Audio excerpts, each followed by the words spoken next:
communist philosopher Friedrich Engels lived in Manchester in the early 1840s and made detailed observations leading to the publication of his work, The Condition of the Working Class in England. In 1845, he and Karl Marx, who was visiting from London, shared a desk in an alcove of Manchester's Cheetham Library, and in 1848 they would publish the Communist Manifesto. A new book, A Spectre Haunting, China Miéville on the Communist Manifesto, argues that the manifesto is still, or even freshly, relevant today. China Miéville is a prize-winning author of fiction and non-fiction, and he joins me now. Good evening and welcome to Times Radio. Hi, thanks for having me on. Was the Communist Manifesto commissioned by anyone? How did it come about? Yeah, there was a milieu of kind of arguing leftists and working class militants in the 19th century. And there was among these, there was a group that became known as the League of the Just, and then that ended up calling itself the Communist League. I mean, there's endless splits and counter splits and so on. And it was the Communist League in which Marx and Engels became very active. And they were commissioned by the Communist League to write this document, sort of laying out the principles. And is it really by Marx and Engels?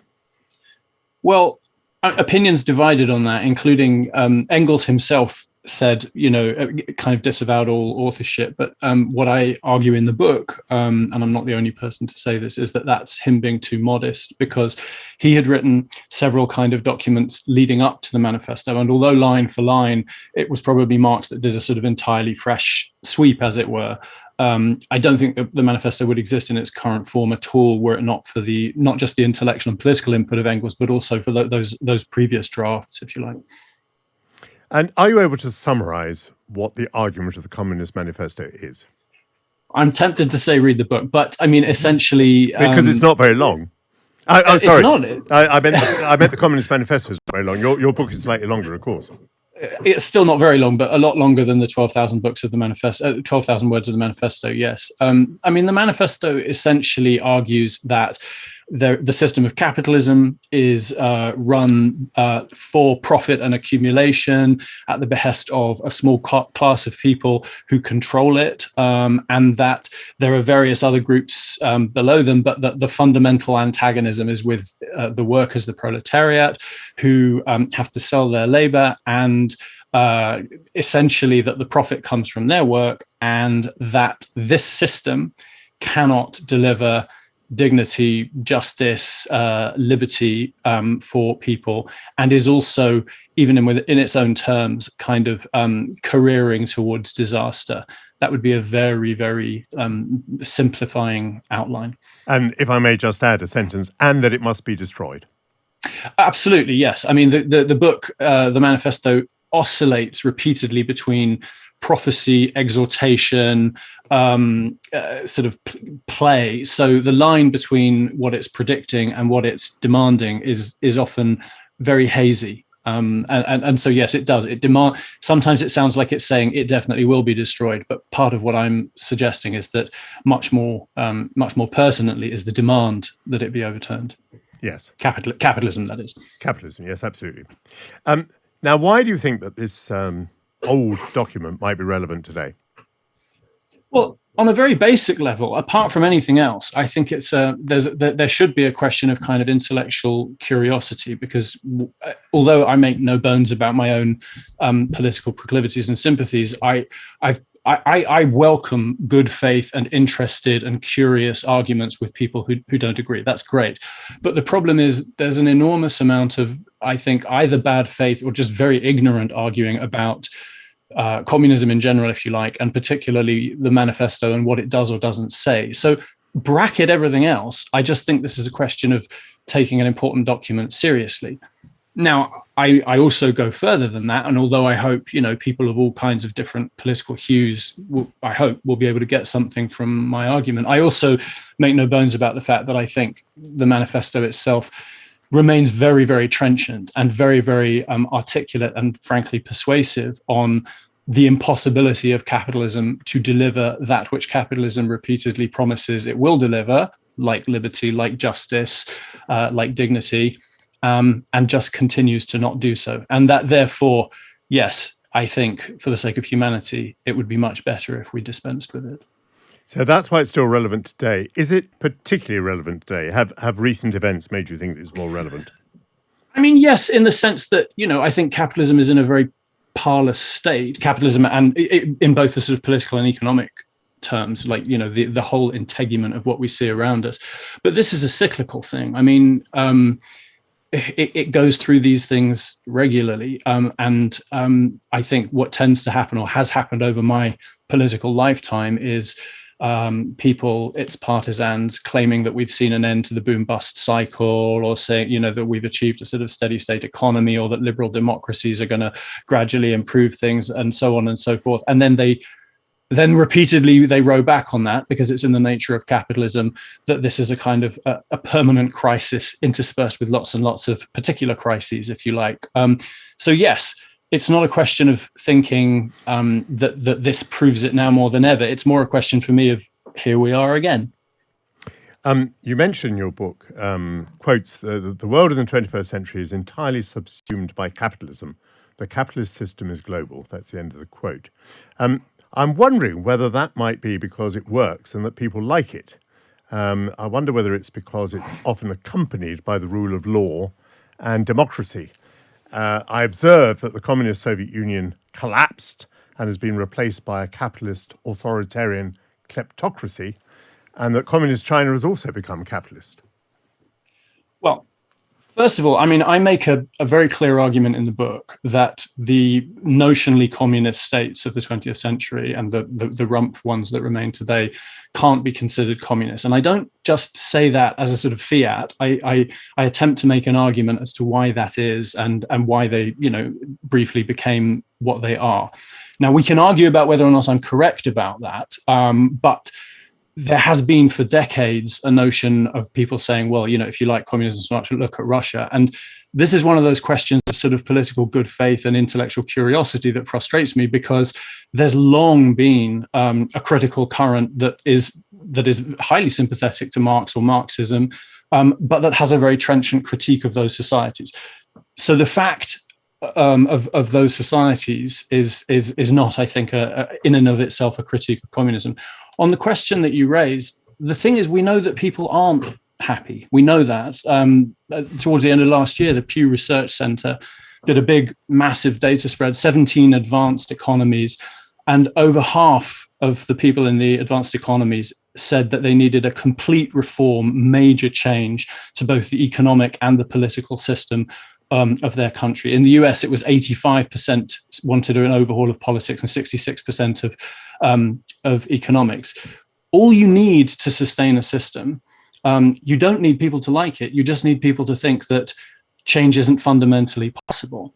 And the question of democracy, we know perfectly well that capitalism can coexist with, with non-democratic states, with violently repressive states, with, the sort of managed illiberal democracies, in inverted commas, of Hungary. Look at Saudi, look at Chile under Pinochet or whatever. And lest we get too complacent, I think the US and the UK and the other, notionally liberal democracies are sort of very imbricated with those illiberal forms, and B, particularly in the US, although we're not looking too great, careering in rather dubious looking directions right now. You mentioned General Pinochet, who I think may have been responsible for about 3,000 deaths. A recent biographer of Mao Zedong believes that he murdered 50 million Chinese by a man-made famine in which he was prepared to kill half the population. A recent biography of Joe Stalin revealed him killing 7 million kulaks early in his career, long before he got to the purges. Pol Pot killed a quarter of Cambodia's population, up to 2 million people. And communist China today is ethnically cleansing Uyghurs. So must communism always be accompanied by mass murder, as appears to be the case? Well, to reiterate, I'm certainly not here to either to personally defend any of those systems. Quite the opposite. I strongly argue that they are, in the book, I argue that they are absolutely not representatives of the kind of anything that I would consider communism, or anything that I think fits the model of communism in the manifesto. Again, I may be, people can argue with me, but I do make that argument in the book. Now, if you look at capitalism, which, it's much easier to point at and say, yes, this is actually existing capitalism. Let us say, just, for the sake of argument, that we're going to bracket all the deaths through to wars, and we're going to pretend that wars perpetrated by capitalist states have nothing to do with capitalism as a system.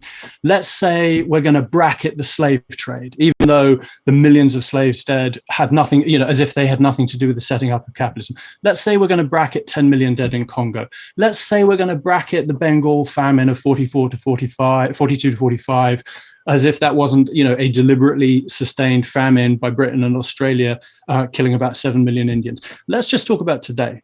Let's say the World Health Organization says 3.5 million people die because of unclean water every year, 1.5 million from treatable diseases. And the Mercy Corps says 9 million people die of hunger every year. So we're talking about 14 million every year, totally avoidable deaths. I would be much more open to capitalism if it was able to sustain itself without such a truly giddying and bloody death toll over so many years. Well, in your book, you refer to a sclerotic global economy, but between 1990 and 2015, the proportion of the world living in extreme poverty fell from 36% to 12%. In one generation, 1 billion people were taken out of extreme poverty. And as you say, the world is largely capitalist. In communist North Korea, the threat of famine looms again. Well, again, North Korea, if you ask me, not communist. So let's reiterate that point. But in a way, I mean, this is a very difficult time, I think, for an apologist for capitalism. And I would make a big distinction here between people who think capitalism is inevitable and people who are its partisans. If you're a partisan for capitalism, and this is a bad time to argue that it is not a sclerotic economic system, when we have the return of stagflation for the first time in 40 years at a truly giddying rate. We have a quarter of Brits, some news reports are now reporting, skipping meals. I mean, that's in Britain, the idea, we've just come at, 2008-9, we had this absolutely incredible economic crash, which the leading doyens of mainstream economics in the US and Britain were completely caught short by, and indeed, had to later say, well, we the equations were wrong and this and that. Capitalism will always boom and bust. That's in its nature. But the idea that it is doing well, the idea that it is a kind of robust, vigorous system, before we even get onto the question of justice, and before we even get onto the question of soaring inequality and all those deaths I mentioned, even within its own terms, although there are plenty of people making enormous sums of money out of it, as a total system, it's looking very shaky. You say in the book that to attempt to knock down Marx, here I quote you, would require disproving the existence of class struggle itself. Well, I feel that I can disprove that, because what it strikes me is happening in Europe today is that the working class is voluntarily becoming bourgeois. Manual jobs have decreased as a proportion, and people whose parents and grandparents called themselves working class are now watching cookery programs, they're eating in restaurants, they're taking foreign holidays. There isn't a class struggle. Well, there's long been an idea that, particularly in this country, it's very strong in Britain, which is that class is essentially a kind of identity and a cultural thing. Now, one can have a discussion about, certain kind of aspects of kind of cultural constellations over certain issues and so on.